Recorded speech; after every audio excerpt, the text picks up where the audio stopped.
Thank you very much, Jonathan. My name is Paul LaBerge. I'm a technical evangelist with Microsoft Canada. It's kind of an interesting title. Some of you may already know me, some of you don't. If you don't know me, this is a good virtual introduction.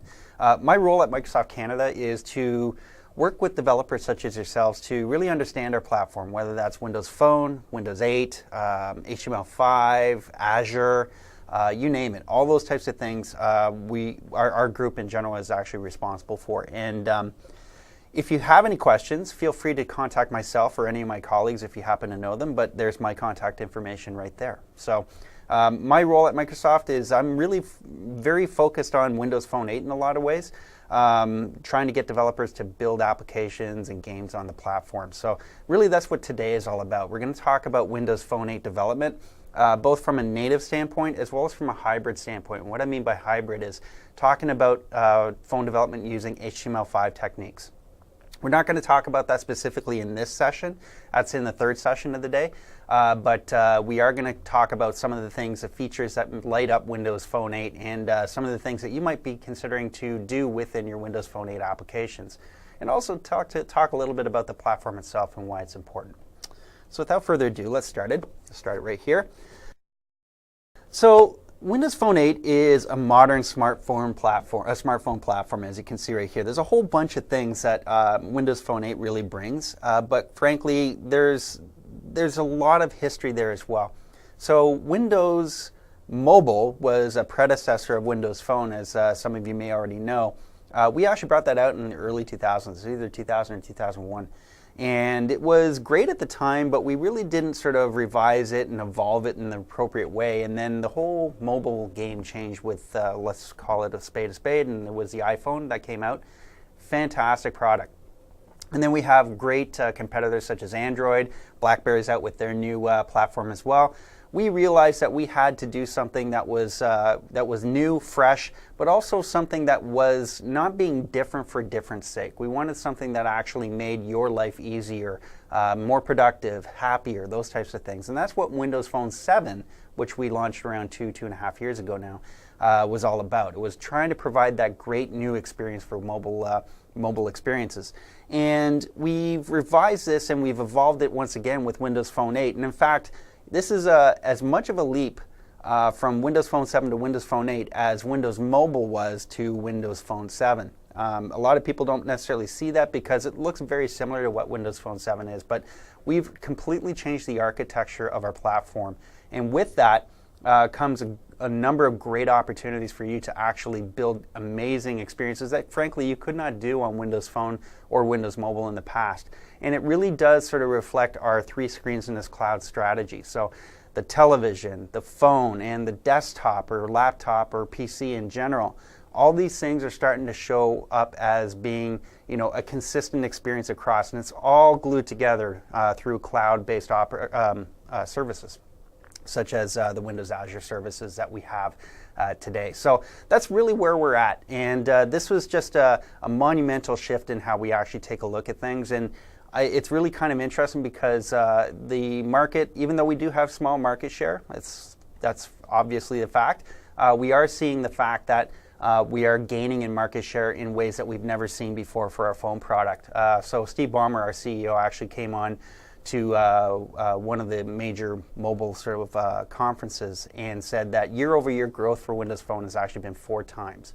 So that's like a quadruple growth year-over-year that we're seeing, which means that we're going in the right direction and we have that inertia and that momentum going. And it's right now is a good time for you guys to start taking a look at the platform and adopting it for your applications and games. So there's a kind of interesting thing that we're seeing here. And I talked a little bit about this shared heritage between Windows Phone 7, Windows Phone 8, and even Windows 8. This whole idea of a 3 screens in the cloud sort of idea. And there is a lot of misconceptions as to what Windows Phone 8 is compared to what Windows 8 is.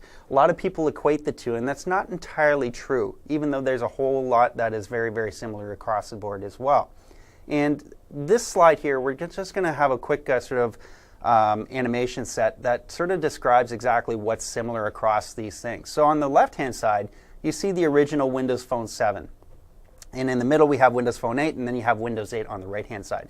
Now, let's take a look at what happened with Windows Phone 7. So as I said before, Windows Phone 7's heritage came from Windows Mobile. And Windows Mobile, the operating system that was built on that was basically Windows CE, which stood for Windows Compact Edition. It was built for PDAs originally, and then we actually brought it out for phones. And that was good for the time being, but we didn't evolve it, as I said before, and it was very, very tough for us to actually compete with the new modern smartphone platforms that were coming out. And in order to get ourselves out there, we actually decided to take Windows CE and actually put a shell on it. And that was what Windows Phone 7 was. And that's kind of interesting because a lot of people don't actually realize that. So the ability to create C# and XAML games and apps and XNA games and everything else like that, Silverlight sort of technologies, if you will. These things were basically a shell that was built on top of Windows Mobile Compact Edition, which is kind of interesting because it looks nothing like Mobile 6.5 and below. So that's good, but it sort of was the halfway there type of thing. We had a lot of work to do, but this was a good start on the experiential side. It actually brought us into a whole new world using the modern UI and gained us some great traction, actually, if you think about it, with critics around what a mobile experience should be. What you do have with Windows 8 and Windows Phone 8 is you have a little bit of shared heritage between these two. So if you take a look, you have the Windows kernel. So Windows 8 is actually, its heritage is Windows NT. Even though that's been around for a long time, it has evolved over time. Very, very popular and very, very robust, secure, all those types of things, performant. These are the sort of the forefathers of what Windows 8 was. And the Windows kernel sort of reflects that. There's a lot of shared, there's a lot of goodness around the networking stack, the driver models, the file system, and all those types of things. We've actually brought that to Windows Phone 8. So Windows Phone 8 is actually the NT kernel as well. So there is a shared kernel between the two of them, and that's kind of interesting. We'll get to that in the next few slides because there's some interesting things associated with that. So what does it mean? When we talk about a shared core with Windows 8 and Windows Phone 8, we're saying that the kernel components are the same across those two operating systems or platforms, if you will. Networking, graphics, file system, all those things that you see right there, they're all the same. And in addition to that, you actually have a situation where the driver models are actually similar as well. And this is really important because it allows hardware manufacturers to really sort of standardize on their drivers so that they actually work well across. So if you think about things like a Bluetooth headset, for example, you can use a Bluetooth headset with Windows 8 as you would with any other sort of Windows platform. But you can actually use that same driver model. The driver model associated with Windows 8 is on Windows Phone, which means that Bluetooth headset may be able to be used with Windows Phone as well, without further changes from the OEM manufacturer to do that. So there's sort of economies of scale that you get from doing those type of standardization things. What it doesn't mean, however, is that Windows 8 and Windows Phone 8 apps can run on each other. And that actually is an interesting conversation that I've had with developers. And the whole idea behind that is, you take a look at iOS, you have the iPad and you have the iPhone, for example, even Android for that matter. It's the same operating system for tablet OSs as well as the phone OS. The form factor is obviously very, very different, but we've actually taken a different tact. So it would have been technically quote unquote easy to run Windows Phone applications in Windows 8, but that doesn't bring the right experience out. What we feel is that you have to cater the experience to the right form factor. So a phone application doesn't really fit well on a tablet because of the fact that a phone application has a very tight form factor and has very specific sort of functionality and features that are specific to a smartphone. While as a PC or a tablet has a whole bunch of other things that are very, very different that allow people to do different things other than what you would have on a smartphone. And as a result, we feel that in order to get the right experience across Windows and then Windows Phone is to actually separate those two applications. So that's kind of the thoughts behind why we've actually not decided to allow Windows Phone applications to run on Windows 8. It does, however, mean that you can actually share code between the two. And we'll get a little bit into that right now. So with the introduction of Windows Phone 8, we've actually added a new platform for developers to make use of, and that's called the Windows Phone Runtime, WinPRT for short. And if you're familiar with Windows 8 programming, WinPRT should be somewhat familiar to you in the fact that it's very, very similar in naming, at least, to WinRT, not Windows RT, but WinRT.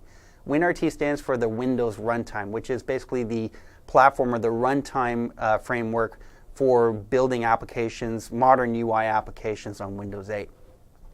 So there is a shared heritage there between the two platforms as well, between Phone 8 and Windows 8. If you take a look at the graphic here, you have in WinRT around 11,000, give or take, API members, which is a significant number. Basically what we've done with Windows Phone 8 is we've actually had a number of those platform APIs are actually very, very similar, if not the exact same thing as WinRT. So WinPRT, there's around 2,800 members that are basically the same API calls as you would have on WinRT.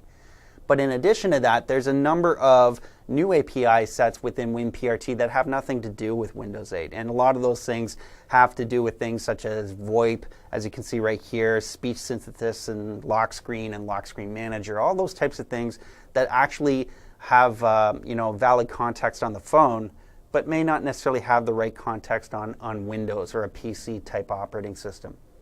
So what we've tried to do here, or the engineering teams tried to do, is provide an easy way for you to share as much code as possible between Windows 8 and Windows Phone, but at the same time catering appropriately to the right platforms, right? So context is really important when you're talking about mobile experiences, whether that's smartphone or tablet, or in our parlance, we basically call a tablet a PC. So that's all well and good, but if you're new to Windows Phone development, you may have a few questions on how you actually get started, and that's a valid question. Certainly, it's one of those things that sometimes it's very, very difficult to get started because there's actually so much information out there. So the first thing you need to do is basically understand and commit to memory this URL that you see right here. So it's basically dev.windowsphone.com. This is the Windows Phone App Center sort of area. The Developer Center, I should say.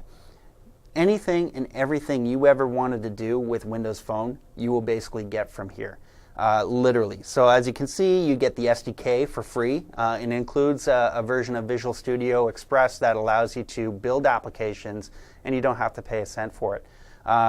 You can also get articles and get samples, all those types of things. And actually, the sample set for Windows Phone is actually very, very good right now. We have around 600 examples or sample code that you can take a look at to figure out exactly how you do certain things. But in addition to that, that code is actually royalty free, which means that you can take that code and use it however you need to within your application. So you can feel free to pilfer whatever it is that you need. In addition to that, you have the ability to submit applications from the Developer Center as well. So the model, if you're not familiar with what Windows Phone does, it's actually very similar to the iPhone model, as well as, to an extent, I guess you could say Google Play from a store perspective. Every single application or game that you get on Windows Phone, with a few exceptions, you get actually through the Windows Phone store. The reason for that is we can control quality and content, both from a content as well as from a technical standpoint. We want to make sure that there's no malicious code in your applications. Not that you would do that, but some people might. The whole point is to have a great experience for end users, when they actually download an application or game. So we set the minimum quality bar for you to actually hit before we actually certify your app and allow it in the store itself. As I said, there's a few areas where this is not the case, where you don't have to go through the store. An example of this is if you have a developer account, you can developer unlock your Windows Phone so that you can sideload an application for testing purposes on hardware. So you can do that on up to 3 phones per developer account. In addition to that, for enterprise customers, there's a number of things where an enterprise customer or a business customer in general may have a line of business application that they don't want available on the store. You can absolutely sideload applications that way using some of our software such as System Center or Windows Intune, but that's sort of outside of the scope of what we're going to be talking about here today. So what do you need to actually run it? So say, for example, you have the Developer Center on your browser and you need to download the SDK. Here's some of the things that you're going to need to know. So you'll need a 64-bit version of Windows 8. So you can't build Windows Phone 8 apps on Windows 7, for example. There's a number of reasons for that. And you also need the 64-bit versus the 32-bit. And the reason for that is the 64-bit version is required for Hyper-V. And if you take a look down to the third area, the Windows Phone emulator, you need Windows 8 Pro or higher for Hyper-V. And Hyper-V is our virtualization technology that allows us to create virtual machines. And in fact, the whole emulator is in fact a virtual machine in of itself. And it does require you to have second level address translation on the motherboard, SLAT for short. So if you're buying a new PC and you intend to use it for Windows Phone development going forward, make sure it has SLAT and you're using Windows 8 Pro. Now the reason why you need 64-bit for this whole thing is the fact that Hyper-V does require 64-bit version as well. So that's kind of what we're doing here. The emulator to do your testing in a virtual sense requires 64-bit hardware, so and operating system. So as I said before, if you actually want to develop and publish applications and games for Windows Phone 8, you'll need a developer account, and it's $99 Canadian a year. And you need to pay that every year, but there's a whole bunch of things you get for that. And I'll get to the first bullet point in a second, but basically you get it. With that, you have the ability to publish applications, but you also have the ability to monitor your application's health, whether that's how many downloads you're getting per day, or what types of crashes are your users experiencing and things like that. There's a whole bunch of analytics that are associated with it as well. Now, if you happen to be a student and you are a member of the DreamSpark program, which is available for post-secondary institutions across the world. If you're a student in college or university, you may be eligible for this. You actually get a free account out of the box, so you don't have to even worry about that. So just be aware of that. Also, if you have a BizSpark account, which is for startups. So if you're a startup and you're looking to get into Windows Phone development, you do get a free membership as well, annual membership as part of your MSDN subscription. Or if you have an MSDN subscription through other means, whether you're an enterprise customer and you have a volume agreement, definitely take a look at that, because you do have access to a free membership in of itself as well. And if you have any questions around getting an MSDN subscription, talk to your local Visual Studio rep, give me a shout. I'd be happy to get you in touch with the right people there. That said, to actually start building your applications, you don't need a phone developer account right away. You can download the SDK, start coding, start testing on the emulator and everything else like that. You only need it if you want to start testing your application on hardware, so you sideload it to a developer unlocked device, or you need to publish your application. So just keep that in mind. You don't need to start right away with a phone developer account if you don't want to. So let's talk about the application model. So now that we got that out of the way, let's talk about how you actually build for Windows Phone 8. So there's three main ways that you actually do this. So there's the .NET API, there's a Windows Phone runtime, and Win32, which is basically native support. There's actually a fourth one, I should say, for HTML, but we're going to deal with that in the third session today, so stay tuned for that. So the first one, if you take a look at it, the .NET API, I'm not going to get too detailed into each of these three until the next few slides, but there's various different ways you can do this. So Windows Phone 7 development was done using the .NET API, so the Silverlight way of doing things. So that's C# or VB using XAML. And XAML is a XML-based markup language that stands for Extensible Application Markup Language. And those sort of ways of actually building applications is still absolutely valid going forward. Likewise, you could build in XNA, which is basically our game framework. It allows you to sort of build games using a managed code environment with C# or VB.NET. That is still definitely a way going forward for building games in Windows Phone 8. One note, though, is that we have officially deprecated XNA moving forward. So it is feature complete. We do support it in Windows Phone 8, but moving forward, you may want to think about other ways to actually build your game. So whether that's through HTML or using C++ managed code, or even just building your own APIs or using your own APIs for gaming frameworks on the managed code stack, such as MonoXNA or something like that. For Windows Phone 8, you have that same idea as well. So you have the ability to use C# and VB.NET with XAML. And the good thing is you have access to both the .NET APIs for Windows Phone as well as the Windows Phone runtime. So if you're moving towards Windows Phone 8 and you want to build in C# and XAML, you get both of those for free, if you want to call it that, which is kind of good. And then you can also build games, for example, using C#, VB, and XAML and Direct3D. So Direct3D is a technology that allows you to build three-dimensional graphics and things like that. It gets complicated. I have an example to show you in a little bit. I'm not going to go through all the code, obviously, because if you've done Direct3D graphics before, it gets heavy, heavy, heavy. But you can at least see what it kind of looks like. And then finally, if you want to do things within C++, that is now a model that you can make use of today as well, using unmanaged code, so code that actually compiles directly to the platform without a managed layer that interprets that code for you, using DirectX and Direct3D. So that's using C++. So, as I said before, if you're building a traditional Windows Phone application, the way you used to do it on Windows Phone 7.x, you can absolutely still do that today in Windows Phone 8. And the good news is if that's what you used to do going forward, that skill set is still absolutely usable going forward as well, which is good.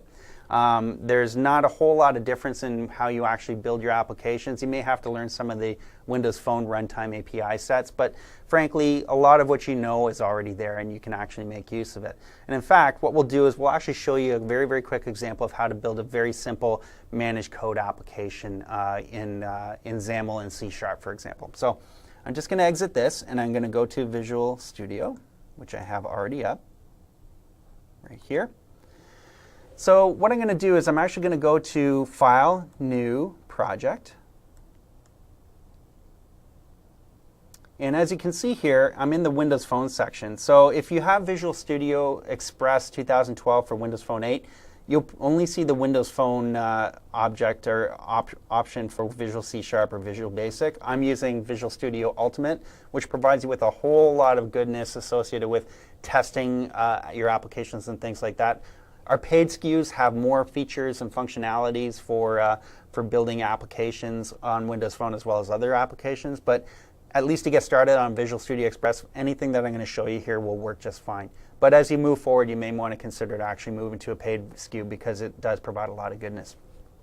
So as you can see here, there's a whole number of different templates. So there's a Windows Phone app, which is basically a basic blank app. You have a data-bound app, which is basically a list-based app. And list-based apps are very popular on phones for different reasons. You see it on iOS, you see it on Android, and of course, obviously on Windows Phone as well.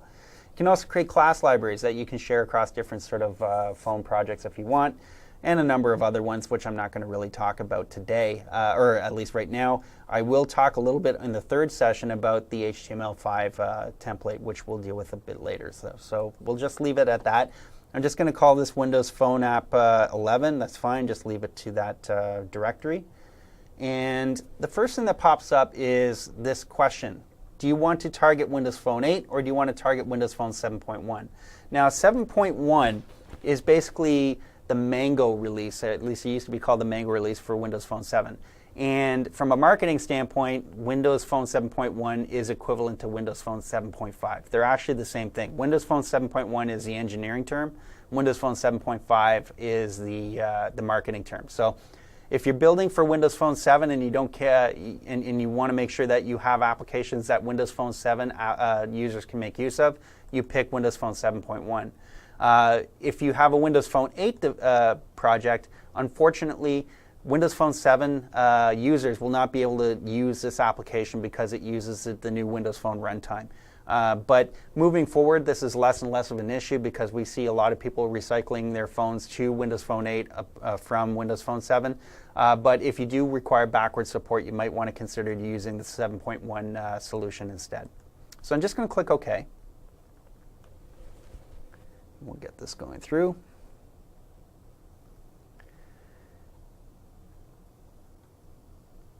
Okay. So I'm just going to make this a little smaller. As you can see here, there's a visual example of what the page looks like. This is just a one-page app right now. And this XML that you see right here is literally just XAML. It basically defines your UI, which is kind of cool because basically your UI is defined within markup, which makes it easy to sort of, get text blocks or input types and things like that if you want to. But likewise, the code behind, if you're familiar with it, is right here.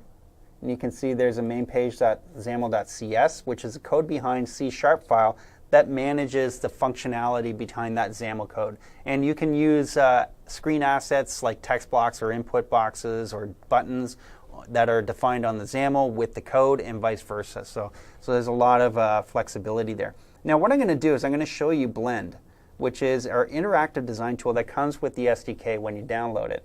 And the reason why I'm going to do that is I'm going to open with Blend. So I right-clicked on main page.xaml, and it's opening it up in Blend because I'm going to use this to sort of set up my layout a little bit. So I'm just going to exit that. Don't need that. Just wait for this to show up.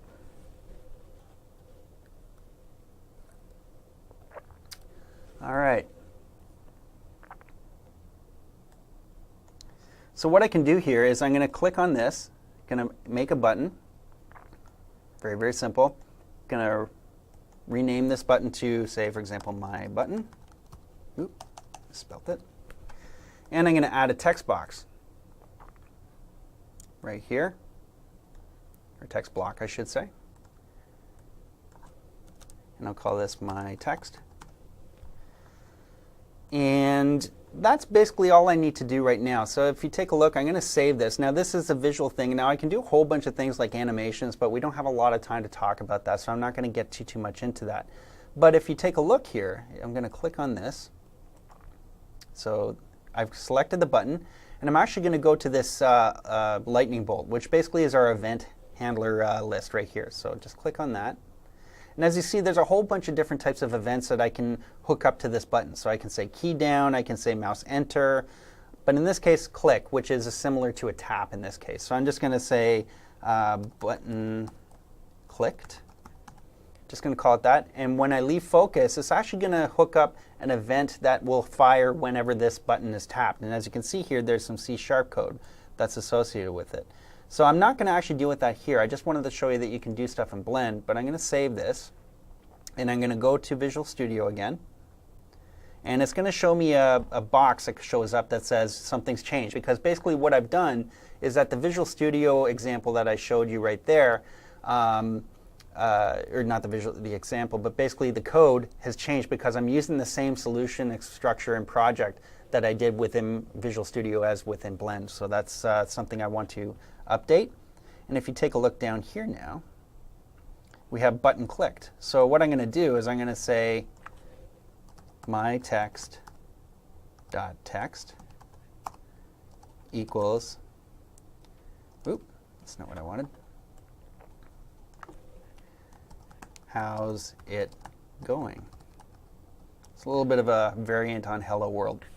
So as you can probably imagine, all this button is going to do is it's going to change the text in that text block. Now, one of the things I want to show you is that we have an emulator. So you can actually take a look here, and you can actually change this into the target to a device, which means that if you want to test this application on hardware, as long as the device is developer unlocked, you can do that.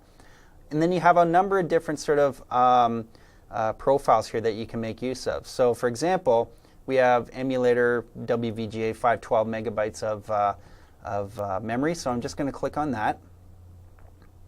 And it's just going to connect to it.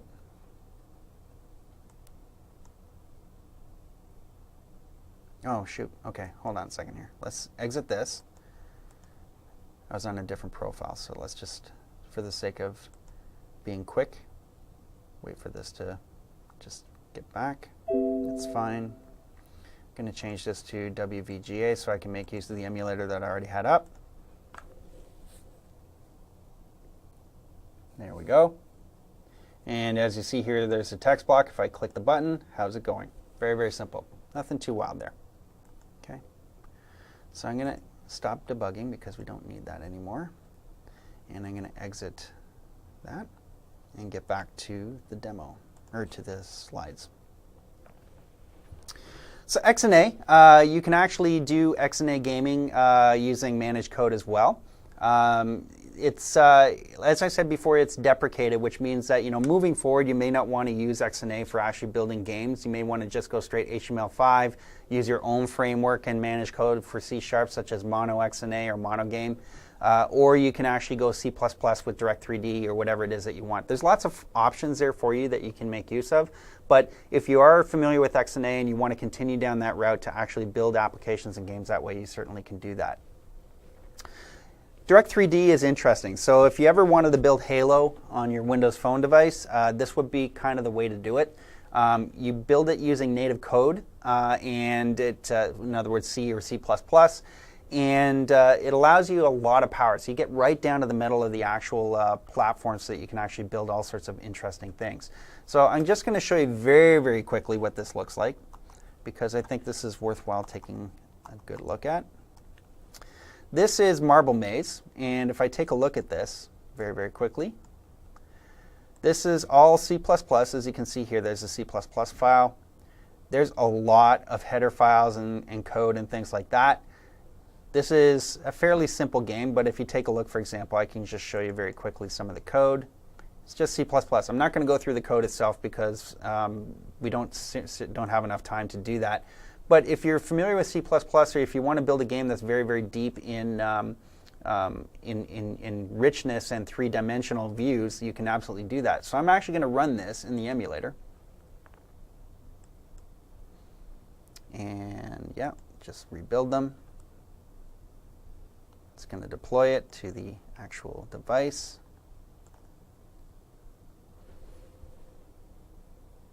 Okay, I'll bring this over here. That's fine. Continue. So here's the splash screen, and here's to start the game. So if I start the game, actually before I do that, I'm going to go right here, and I'm going to use the accelerometer. So the emulator has the ability to use an accelerometer within the game as well, within your application. So if you don't have a hardware device and you want to test accelerometer capability, you have the ability to do that. Excuse me. You also have the ability to have location and things like that associated with it if you wanted to. So I'm going to start the game, and you see 2, 1.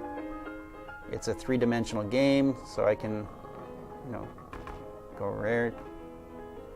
Just bring this around. There we go. So it's doing all sorts of things here. So it seems to be stuck, but you sort of get the idea, right? It's one of those sort of maze games and things like that. Three-dimensional, the marble has textures and things like that. So if this was something that you wanted to really, really have a rich sort of environment, like if you were trying to build Halo on Windows Phone, this would be the way to go. So that's just an example right there. So I'll just exit that, and we'll stop debugging. Okay. All right. So you can actually use Direct3D and XAML together as well if that's something that you wanted to do. I'm not going to get too much into this, but if you're familiar with Direct3D gaming, in order to create menus, for example, you had to do that sprite by sprite, which is very, very painful to do. XAML is really good at providing menuing structures and things like that because it's very flexible in that way. So you don't have to worry about building things in sprite format if that's something you didn't want to. You can actually mix and match the two, and that's basically what this is all about. And again, I'm not going to get too much into this, but if, say, for example, you wanted to use a library with managed code as well as native code. So, for example, say you were creating a voice over IP client such as Skype. You might have native code libraries that actually do the socket support and things like that. That's where you would actually make use of that. And then the UI, you could actually build in XAML and managed code that contacts and makes use of those different libraries if that's something you wanted to do. And then finally, just in general, COM and Win32. So these are the good old days of Windows 95, Windows 3.1 even to an extent. If you're familiar with COM or COM+, Component Object Model, it's still alive and well and has been all the way through. It's just been sort of abstracted from you unless you've actually needed it. The great thing about COM is that it actually is a bit of a plug-and-play model that allows you to take software components that you can make use of in various different software projects in a loosely coupled manner so that you can actually get resources and remove resources from memory and things like that in an interesting way. So if you're familiar with COM and you like it, this is a good way to go. If you're not familiar with COM, but if you need to get down to the metal, you may want to pick up a copy of Don Box's book called Essential COM, which is basically the Bible for COM. It's not an easy read, but once you get it, it's actually pretty cool. So just think about that.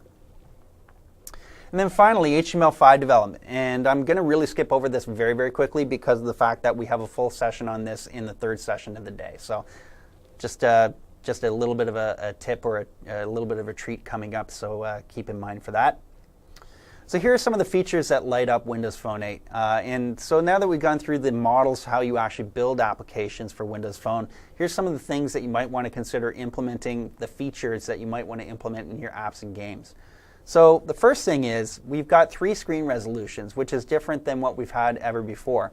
So the WVGA, which is basically 800 by 480, a 15 by 9 sort of aspect ratio, this is the traditional Windows Phone 7 aspect ratio. So if you're familiar with Windows Phone 7 development, this was a good old 800 by 480 that you always knew and used and everything else like that.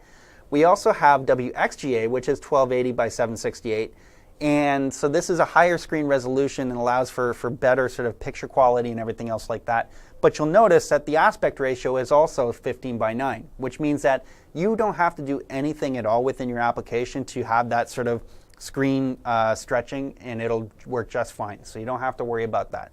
Now we do have a third version of the screen resolution at 720p, which is 1280 by 720, which, as you can imagine, is slightly different than what you have in an aspect ratio compared to WXGA. So this is a high definition screen resolution. Now, you may need to do a few things to make sure that your application scales properly in this case, because of the fact that the aspect ratio is slightly different. There is a stretching there. If you don't do anything with your application, what you'll end up with is maybe a black bar on the top or bottom, or maybe only one of the two. So if you're okay with that, and that's part of the experience that you're okay with, then by all means, you don't have to do anything to support that resolution within your application. But if you do want to make sure that it looks a little bit more professional, add some code in that does detection on the screen, so you can lay out the screen appropriately for your application if it's a 720p device. Tiles are really important. Now, this is nothing new to anybody that knows Windows Phone 7 or Windows 8 for that matter. But what we've done is, for third-party developers, we've added the support for you to actually create a tile for your application that is double wide, so the rectangle that you can see on the right-hand side, or the mini tile. I call them quarter-size tiles because they're kind of quarter-size, but those are the really small ones. And the reason why this is important is because live tiles represent a way that you can make your application visually pop. And we'll talk about ways that you can actually make your application pop really, really visually in the last session of today when we talk about marketplace tips. But the whole idea behind this is to create a really immersive experience, even on the start screen. And if you really want to create that connection, the emotional connection with the user, you might want to create something where you actually have a great experience on the tile, on both the double wide, regular size, which is a square one, and then the quarter size tile, as I call them. Really important to actually think about how you're providing that information to the user where it's appropriate. So think about that. Ooh. Okay, yeah. The other thing, which is similar to live tiles in the way that you can actually push information to the phone, is a lock screen. So everybody's probably familiar with a lock screen. You know, when you power up your phone or power it up from sleep mode or whatever it is that you're doing, you see the lock screen. Typically in the past and on other phones, this is basically a picture you've decided to put on your phone. And that's all well and good. But say, for example, you wanted to add more information and more dynamic content to your application. You can absolutely do that. So a great example of this is there's an application called Weatherflow. It was on Windows Phone 7. They've upgraded it for Windows Phone 8 as well. They've added lock screen capability so that it actually takes a look at the GPS or any sort of location data that it has, finds out where you are, and it actually pushes information on the weather, you know, chance of precipitation, the temperature, whether or not you need an umbrella, all those types of things. It pushes it to the lock screen so that when you turn on the screen to your phone, it shows this on the lock screen. So that's a very immersive experience even on the lock screen for your application. So you may want to consider using that because it's actually something that shows a lot of value. Now I'm going to show you very, very quickly how a lock screen can actually be implemented. So I'm actually going to go to the final demo that I'm going to show you here. And I'm not actually going to code anything because I do want to just show you exactly how it works. The first thing I'm going to do is I'm actually going to show you in the emulator how this application works. So if you're familiar with the Contoso Cookbook application on Windows 8, this should look very familiar to you. So just wait for it. So you can see there's regions. So say, for example, I want to look at Indian food. I can do that. There's just dummy data right there. There's some recipes associated with it, and I can click on that. So it's just a Contoso Cookbook app. But say, for example, you wanted a recipe of the day, for example, you could do that. Now, if I go to the actual operating system and I go to settings, you'll notice here that there's a lock screen opportunity right here, which basically allows me to say, what do I want on my lock screen? Now, if I click on this, you'll notice, I got photo, which is traditional thing of putting a photo in the background. You can get Bing image of the day if you want, which is one of the other things, along with other applications that you may have installed, such as Weatherflow. But in this case, you have Contoso Cookbook. So this is a good example of how you can add some functionality to your application that way. Now, the way it works is you have a situation where in the manifest file, which is associated with your project, you basically have to say, now let me make this a little bit smaller for you to actually see. You have extensions. So as you can see here, you have extensions within your project, within the manifest file, which is used by the Windows Store, phone store, to determine what features are available on your application. You basically have to define saying that there's going to be notifications for icons, notifications for text fields in the background. So this is sort of the bottom thing that you have to do. So there's an ID associated with it and all those types of things. So nothing too wild there. But in the actual code here, so this is the detail page for a recipe, for example, you can actually add some capability here. So basically what you're saying is that if there's no lock screen manager, await the lock screen manager and put it in. Or if it's provided by the current application, you can add the image if you wanted to and set the lock screen image to whatever image that you want. And that's basically it. I mean, there's a whole bunch of other things that you can do as well, but the whole idea here is that it's actually easy to push information to the lock screen. Mind you, of course, the user has to opt into it. So the user has to go to the settings tile on your secondary page and then go to the lock screen option in the settings and then pick your application. But this is a great way that you can actually add some really interesting information as well to your application and a more emotional connection to the user as well. All right. Maps have always been part of modern smartphone applications, not just Windows phones, obviously, but we have a new Maps control. So we do support the Bing Maps control from Windows Phone 7. It's still available, but it's actually been deprecated. So if you have an application that used Bing Maps before, it still works fine in Windows Phone 8, but we can't guarantee on major versions going forward that that will work. The reason why is you probably already know that we have a very strong partnership with Nokia. And Nokia, in addition to building handsets, for example, is really good at a number of other things as well, including maps. So Navtech is a company that Nokia bought a while back, and it's actually the back end for a number of different mapping engines. And we are leveraging that information through, here, let me actually put this into screen mode like that. We are leveraging that information through our partnership with Nokia so that you can actually get mapping within your application. So as you can see here, you have road, aerial, hybrid, and terrain maps, which is actually something new to that we didn't have with Bing controls as well. So you have the ability to create amazing experiences, rich experiences, and accurate experiences as well. The Navtech technology that Nokia has is top-notch, and it's a fantastic experience. It won't get you lost in the middle of nowhere. I dare you to try that, but you'll never get lost with the Nokia Here Maps technology. So keep that in mind if that's something you want. We also support speech. So speech has always been part of Windows phones through our acquisition of Tellme around 4 years ago.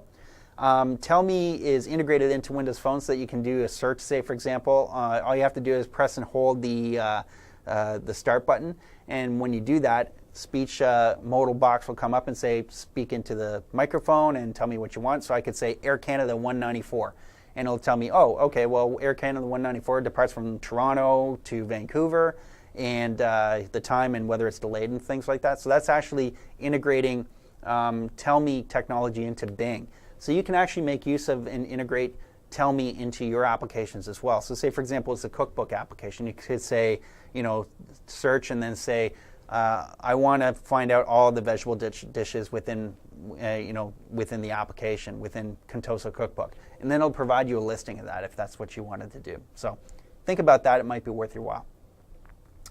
Wallet is another one. So Wallet, NFC capability as well, which we don't really get into very much, but the ability to integrate into the wallet feature. So it's not just about keeping virtual money on your smart card chip or anything else like that. It's literally a way to actually keep track of all the things that you deal with, whether it's debit and credit cards or loyalty and everything else like that. So as you can see here, there's an American Airlines example, Chase, Groupon, and Fandango are some of the examples here. So it's not all monetary things. Some of it are, for example, airline points and things like that. So if your application makes use of things that requires a loyalty program or something like that, it may be worthwhile actually integrating into the wallet, because then your application not only lives on the start screen, it also lives on other places as well, which actually integrates it very nicely into the phone experience overall. So something to think about. Camera and photos obviously have always been around on Windows Phone before. But we've actually added something called lenses. So if you have a great idea for providing a new type of lens, so like whether it's like a turbo camera idea where you're taking 60 shots in a second or something like that, that would be considered a lens that a user could pick. So a user goes to the camera application and then selects a lens that they want to use. In this case, for example, a turbo camera lens, and then they can make use of that as in the context of photos. So you have the ability to do that too. So if you have some really cool things like, you wanted to do some image manipulation, whether that's in photos or videos, you can absolutely do that using the lens capability. So keep that in mind. And then in-app purchase, and this is where we're starting to get closer to the end of this session, but we do support in-app purchase within Windows Phone 8. It was not supported within Windows Phone 7, unfortunately.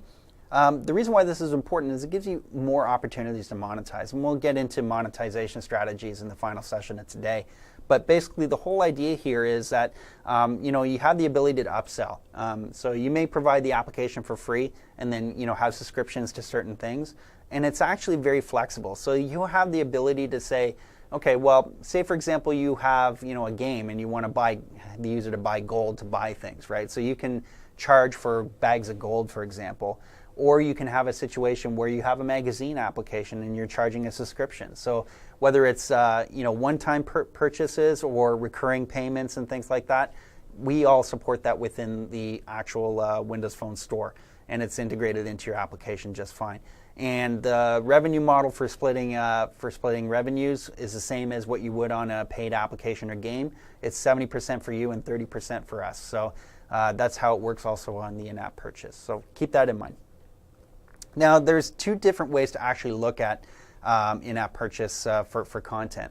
So there's durable. So as I said before, you buy once and you own forever. So game levels examples here that you have are a good example of that. Maybe it could also be a book, right? So that would be considered a durable. You buy the book online, say for example like the Amazon idea. It's your book regardless of device that you actually decide to look at it on. And then there's things like consumables, whether that's bags of gold, as I said before, magazine subscriptions, things like that. Things that sort of lapse over time or are only usable in a one-case scenario or a one-time scenario. We do support all those types of things. So regardless of what you're thinking of doing with your in-app purchase capability, you have the ability to take care of that. So that's basically it for the first session. The next session we're going to actually skip a beat and we're actually going to talk a little bit about HTML5, just straight HTML5, not in the context of phone specifically, because that will set us up very, very nicely for the third session of the day where we talk about building native applications for Windows Phone. And then finally we'll stop the day with the final session of the day being tips and tricks for succeeding on the Windows Phone store. So hopefully you found this session interesting to yourselves and have some ideas as to how you can build for Windows Phone 8. I know that was a whirlwind tour. If you have any questions, feel free to give me a shout. I'll just put my contact info there again. And we'll see you after the break as we go to the next session.